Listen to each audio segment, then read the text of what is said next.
habang naglalaya ng bangkang galing sa sulong. Nasa maayos na umanong kondisyon ang lahat ng na-rescue. Tila nilamo naman ng rumaragas ng COVID ang spillway sa bagong yan ng Balatan sa Marigusto. Sa Kasangagos, walang halos sa katawid na sasakyan at stranded ang ilang residente. Kain tayo mga idol. Sa ibang bahagi ng bayan, ay buong bahagi ng kalsada dahil sa paglampok ng lupa. Kain tayo mga idol. Sa sili idol. Shoutout sa Chili Idol.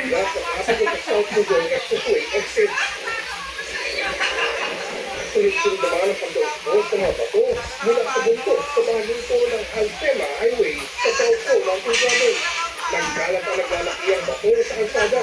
Ngayong Lunes, pasabog na ang lahat ng kalsada sa bayan. Shoutout sa Vera Family. Paalala ng otoridad sa mga motorista.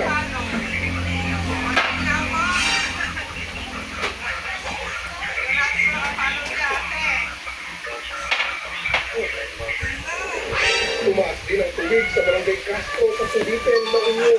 Ilang oras yung dinadaanan ng 19 weekend ang bahagi ng Castro Corporated Access Road. Ayon sa pag-asa, abagat pa rin ang dahil ng mga pagkilan at masamang panahon sa ilang bahagi. Sili. Para sa Sili Integrated News, Oscar Boy na nakatibo. Iniimbestigahan ng DOD ang pagpatay sa enforcer ng Special Action and Intelligence Committee for Transportation of Sites sa kanyang bahay sa Cavite. Tapos pinagpaparin ng biktima sa Pasintila, may nagsamandang sa kanyang bahay at ay nagsabi sa kanyang nakagawa. Nakatutupi, Joseph Boy.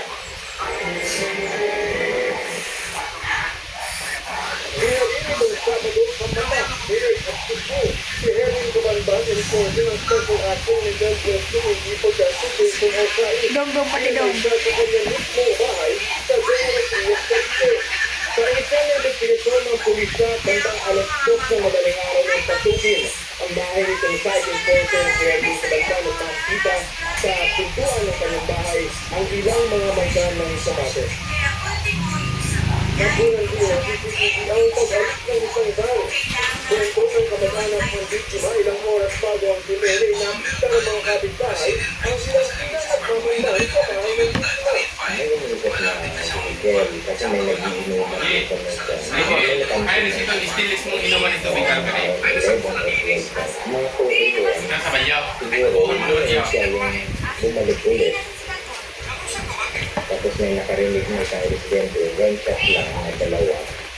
Ayon bang sa anak, wala silang alam na maaway ng biktima o kung nalaman kung sa trabaho niya silang sa enforcer.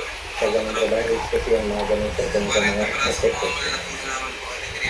Kung hindi ka mga nakakasaktan mo sa depression, hindi talaga kung ano yung tanong dahil ko naman talaga. Kung anong talaga yung utos sa kanya, bawal talaga. Isintas pa ito sa sus mo.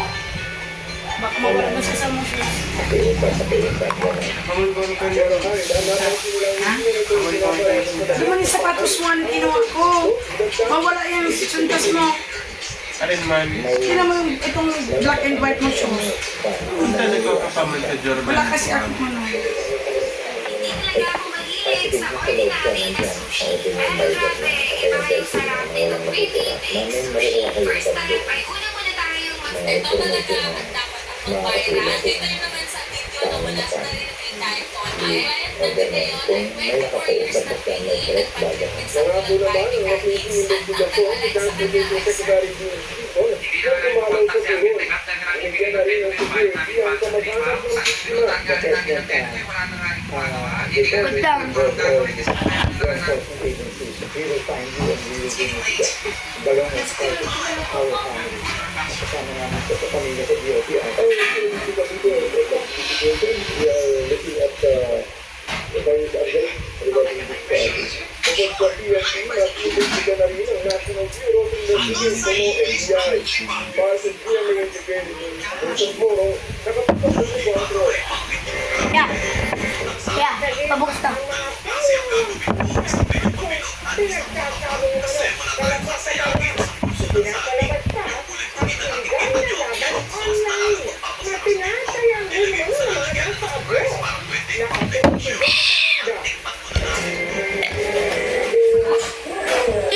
Diyos. Imbes na mga manok, aso ang pinagsasabog sa maliit na arinang ito Ha, sa barangay iba man. Kalabas, Tarlac, Tarlac.